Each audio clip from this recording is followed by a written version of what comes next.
They are two of the largest school districts in the state. Both are right here in the northwest suburbs, and both are now facing a change in leadership. It's a critical time for local school districts that are emerging from a pandemic and trying to help students who are lagging behind on reading and math. It's one reason why Anoka-Hennepin schools are opting to go with a familiar face to become the district's new superintendent. The Anoka-Hennepin School Board voted on Wednesday to hire Corey McIntyre, the current superintendent of schools in Osseo. McIntyre previously worked for the Anoka-Hennepin district, where he was an assistant superintendent. Anoka-Hennepin is the largest school district in the state, while Osseo is the fifth largest.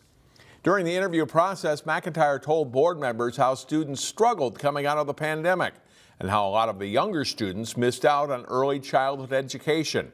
In a statement to CCX News, he says his philosophy of education matches the vision and mission of the Anoka-Hennepin district.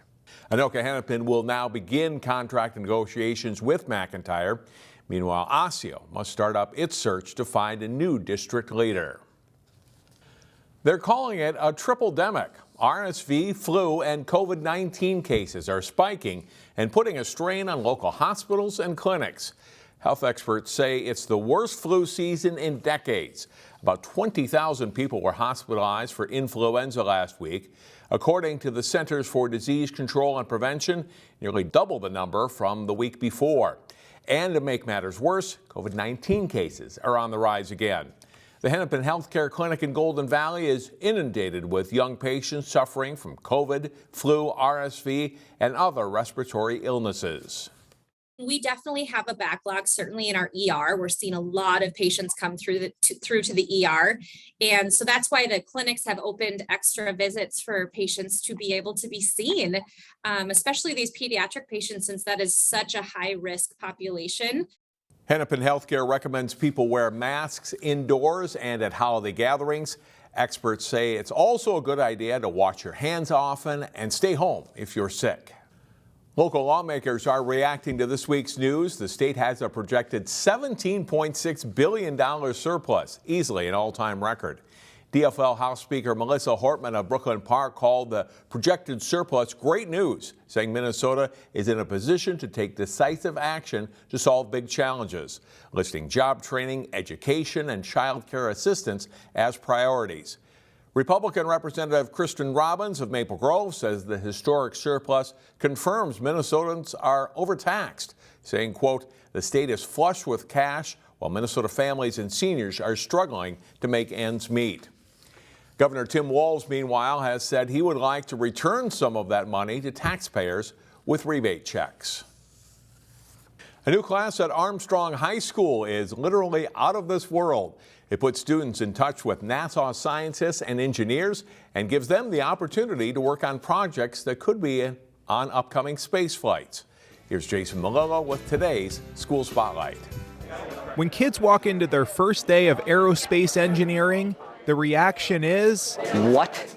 We're gonna design something for NASA that they're going to use or potentially fly or send to the moon. I thought it was just going to be a regular, high school class with worksheets and quizzes and tests. This new class at Armstrong High School combines aerospace and bioengineering and is part of NASA's Hunch program. High school is united with NASA to create hardware. Students communicate with NASA scientists and engineers every month, sometimes in person. It's just a really cool opportunity to be able to speak with people that are in that field you don't see NASA people walking down the street every day. Working in teams, students brainstorm, design, and build equipment for the space program. Crickets in space. Right now, it's assumed that they'll be eaten. Someday we're going to have to grow our own food in space. How are we going to do that? Senior Sophia Satterfield and her partners are working on the live protein problem, building an apparatus to get live insects to space. It's creating a box, essentially, for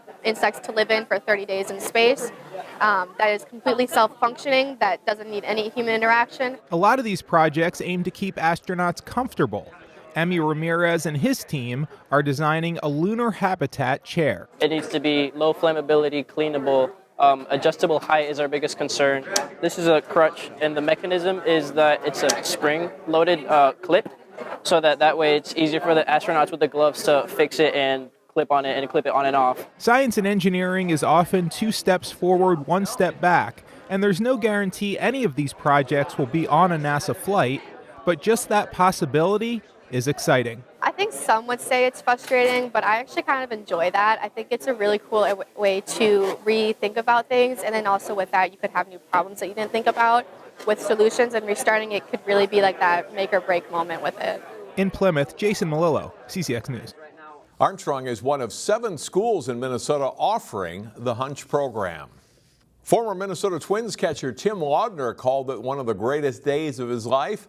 On Thursday, he got to pinch hit for Justin Morneau. Laudner, a Park Center High School graduate, stepped in for former Twin Justin Morneau, who helped lead a winter coat drive. It was a true team effort as Standard Water Control Systems in Crystal and the Crystal, Robbinsdale, Osseo, New Hope, and Maple Grove police departments all pitched in to collect winter gear. They dropped off hundreds of coats, hats, gloves, and other cold winter essentials. Robbinsdale police alone collected more than 300 coats. We enjoy getting the community involved, and there is a little competition in between departments, who can, collect the most coats, but obviously it's for a good reason, and there's nothing wrong with a little friendly competition. Appreciate the officers not only for what they do with the coat drive, but for every day.